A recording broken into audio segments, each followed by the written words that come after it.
Hey guys, Jason Timothy here, musicsoftwaretraining.com, and today I'm putting together some samples for a sample pack. So these are a bunch of drum sounds that I have recorded on various software and hardware, sampled off vinyl and other things like that. And what I want to do is I'm tightening up these drums for the final pack, right? So I thought I'd share some insights to making this a little more painless in doing it and give you kind of a basic walkthrough. So the first thing that I would recommend, you may have like a long list of samples or you may have a bunch of cut samples. In this case, I have a lot of cut samples of different parts. And the first thing that you want to make sure to do is, as you're lining up the beginning of your drums, make sure that you don't have the fade on, because it could mess with the transient of the sound and that could affect your sound negatively. So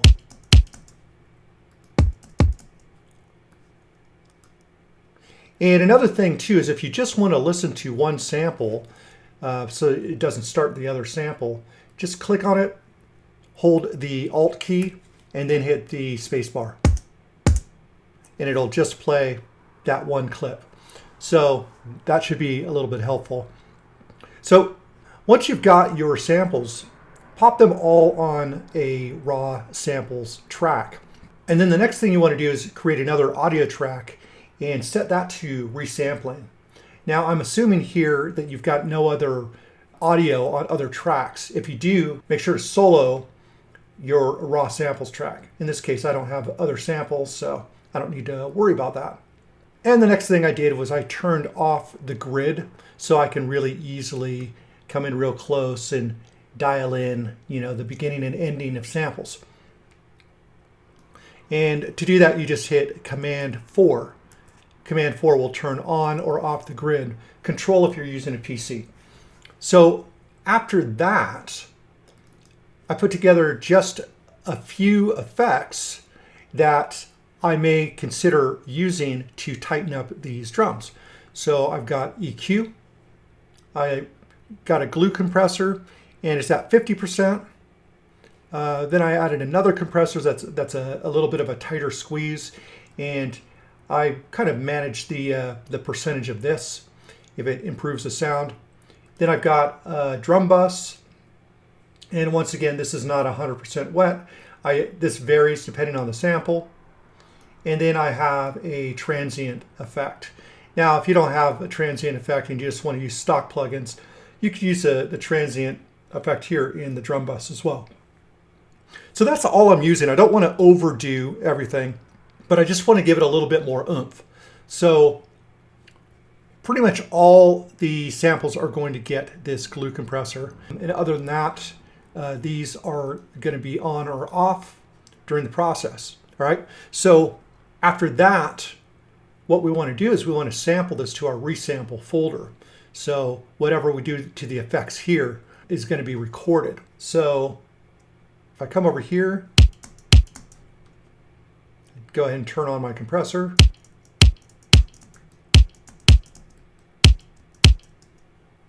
That sounds good to me. Let's see what drum bus sounds like.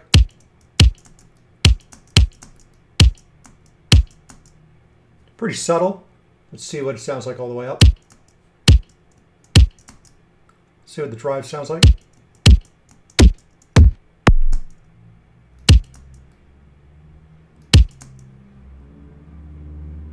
And I don't want to overdo it on the drive or the crunch or anything like that.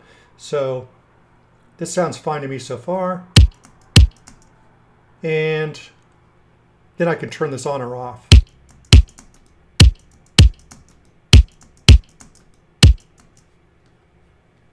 And I'm going to turn off this compressor here.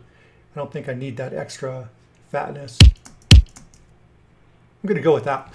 And then once you do that, the trick is just click on this here and make sure you've got your resample armed, and then come over here and turn your count in to none.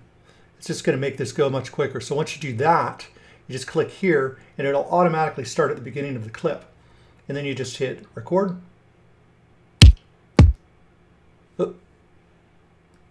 And just back it up. You're going to want to cut that.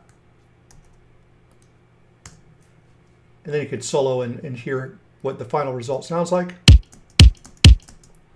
If you like it, go ahead and just drag it over to your final.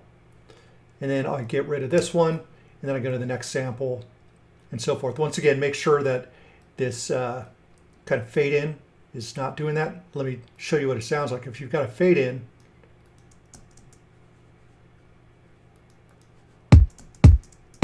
it's going to sound like that as opposed to, which has much more impact. So once again, here, I'm going to back this off to about 75%. So I start by turning these off again. All right, I'm going to pull this down a little more. Cool. Turn down the crunch. And check the transient.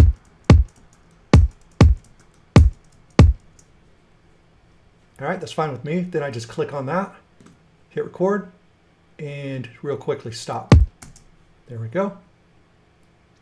And I just stop with the space bar. It just makes it really quick. Check the sound. And also, this recording here is also going to have a fade. So I forgot to mention that. So pull that up there. Right?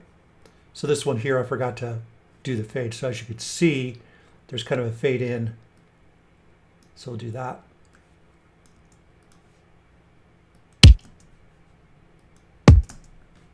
Cool. And then you can go through and do this with, you know, your other sounds that you've kind of recorded in. Once you've done that, then what you're going to want to do is highlight all of your final samples, right? Then right click, and you're going to want to go to crop, okay? So you want to crop all these. I'll just go ahead and do this now. Cool. So now any tails and stuff like that is not in the sample. And then what we do from here is we could take this, I'll just call this final kick samples.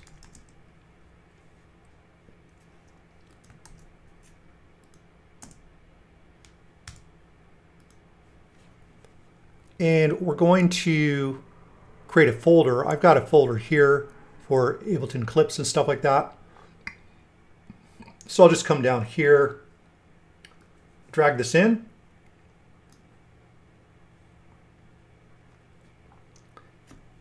Hit the return key. And now, because if we render this down, it's going to render it as one file instead of separate files. And we don't want that because then we got to recut all of this all over again. But if we do it this way, then we could just come into our samples, processed, crop, and here we go. We've got all of our